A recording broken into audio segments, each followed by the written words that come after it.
gon' talk. Tamaiya gon' talk about Tamaiya. Hello. Welcome to the Tamaiya Show. Thank you so much for tuning in. Today, we're going to be talking about layered life issues, crisis. So, for anybody who's been through something that was heavy, that was hard for you, and you had crisis after crisis, bad thing after bad thing, circumstance after circumstance, and you were like, am I ever going to catch a break? Is this ever going to end?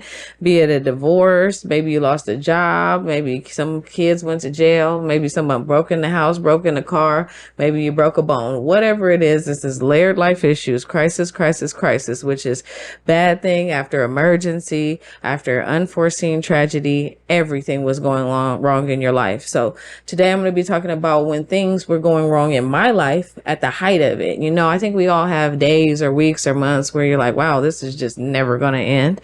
But I think if you look back over your life, there are some years or some months you're like, no, this was worse. This was the worst ever. So, you know, a point in my life where it was crisis after crisis after crisis was my mom died of an overdose.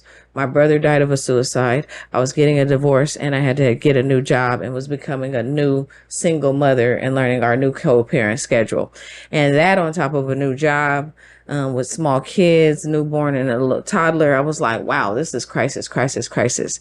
So the message is today, how to get through that. What do? You know, how do you pick yourself back up and how do you get through it? Ultimately, with your mental health, with your job, with your integrity intact and not dead or in jail. What do you do?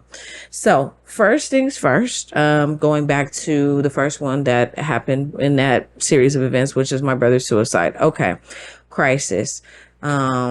Grieving, how to find time to go home aside from your kids, aside from your job, aside from people you talk to, and grieve by yourself. If you need to pray, if you need to get in the shower and scream and cry, if you need to have you a drink, whatever it is you need to do, but to know you do have to start to think about it and peel back the layers. You can't just sweep that under the rug. So I want to encourage everybody, if you had somebody, a loved one in your life that died, don't just ignore it or don't try to skip it. Grieve. If you have memories, think about it. If you want to look at pictures, look at pictures. You want to talk to people, talk to people. If you want to bring up memories, bring up the memories, but don't skip it. Talk about it, work through it, grieve it. Because see, me, I was trying to skip it, act like it wasn't a part of my life. And then it was coming out negative. Now I'm crying all over the floor. Now I'm taking off days of work because I didn't grieve it the right way. So that's crisis. So that was a big part of the problem. And I realized, wow, I didn't even know how to deal with it. I was too busy trying to act like it didn't happen. Next one would be my mother overdosing and dying. So after my brother committed suicide, that was a big one. Boom. Got the news. Wow, your mom died. She died. Wow. Okay. That's another crisis because on top of trying to grieve this, I had to grieve that again, still with a job, still with young children. And no matter what, you still have to get up in the morning. You still have to make a way. You still got to drop the kids off. You still got to make breakfast. You still got to clean yourself up, but you feel dead. You feel heavy. You feel like, oh, it's not going to work and everything I do is hard. You still have to push yourself. And I'm telling you, I'm preaching to the choir because this is what I had to do. I still had to get up. I still had to make a way. I still had to save face. Though it was hard, I think the best thing you can do is push through, because as you start to push through, it'll get easier. Things will become lighter. You're like, wow, I do still feel bad, but I don't feel like I'm dragging around 50,000 tons, maybe just 40,000. You know what I mean? Every year, every month, it'll get a little bit better and you start to put it in its right place.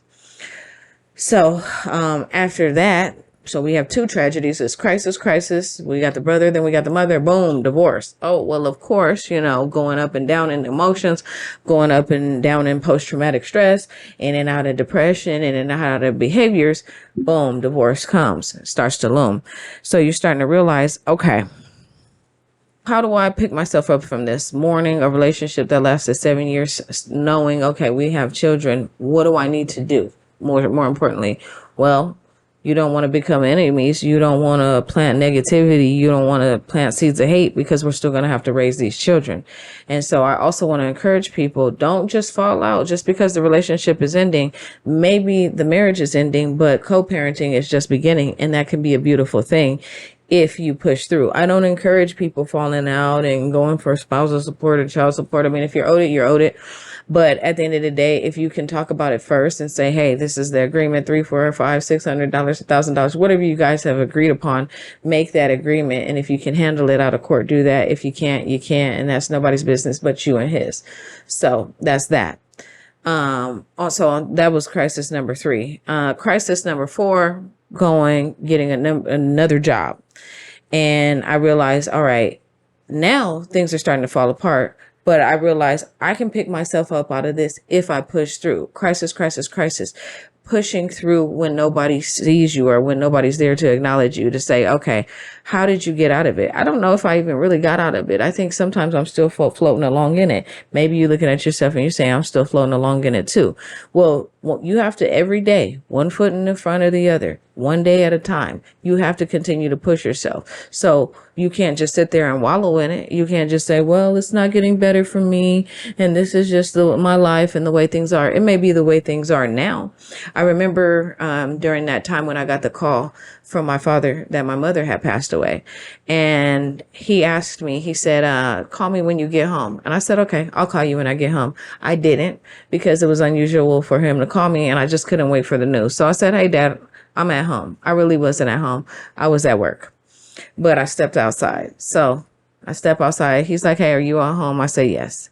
So that's when he said, hey, I just got the news a little bit earlier. Your mom passed away. Wow. That totally shocked me, and that knocked the wind out of me. So I immediately, even though a lot of people may not want to talk to people, but I did at that time, not that same day, maybe not even that same week, but within this first week, I started reaching out to people who I considered older, who I considered wiser, who I considered mentors. And I started asking them for direction. Like, what do you think I should do?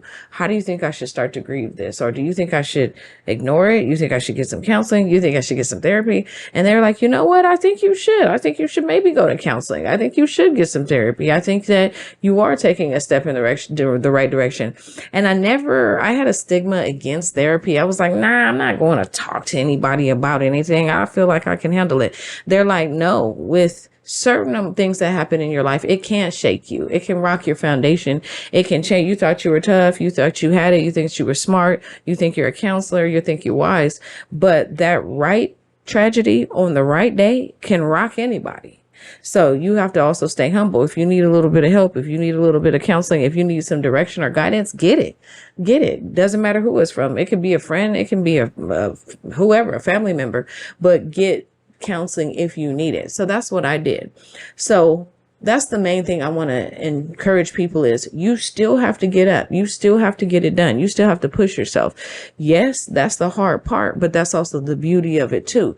Yes, it's crisis, crisis, crisis. But if you keep pushing yourself and you keep getting through it to say, okay, yes, this happened, but am I doing all that I can do to still stay productive? Am I still trying to stay positive, or am I wallowing in it? Two things that popped out that people have talked about are depression and post-traumatic stress. If you look at 79% of people who have any type of alcohol abuse or any substance abuse issues, you're going to find some depression and you're going to find some post-traumatic stress. In starting to deal with those crises in my life and starting to say, okay, instead of continuing to be a victim of it, I want to start to understand and stop grieving and start healing. Start to think about, okay, yes, it was a crisis. Yes, I miss those people, but putting it in its box. And we talk about compartmentalization on here a lot. Putting it in its box, how to heal with it, okay, maybe this day you're going to yell and scream. Maybe this day you're going to lash out, but this day you're going to have it together, or this week you're going to have it together, or this month. Then it'll turn into this year. Then you'll have a whole life of things being together, and you don't have to be always on an emotional roller coaster of anger, pain, resentment, and negativity. So, and talking about crisis, and just kind of putting it all together, I just want to encourage people. If you feel like it's not getting better, if you feel like you're in a place where you're stuck and you're like, man, this is just one bad thing after the other, it might be, but those storms will end and you will reach, now calm waters in your life, and you just need to keep pushing through and you'll survive it. Thank you. We gon' talk about it. Tamaiya. We gon' talk about it. Tamaiya gon' talk. Tamaiya gon' talk about it. We gon' talk.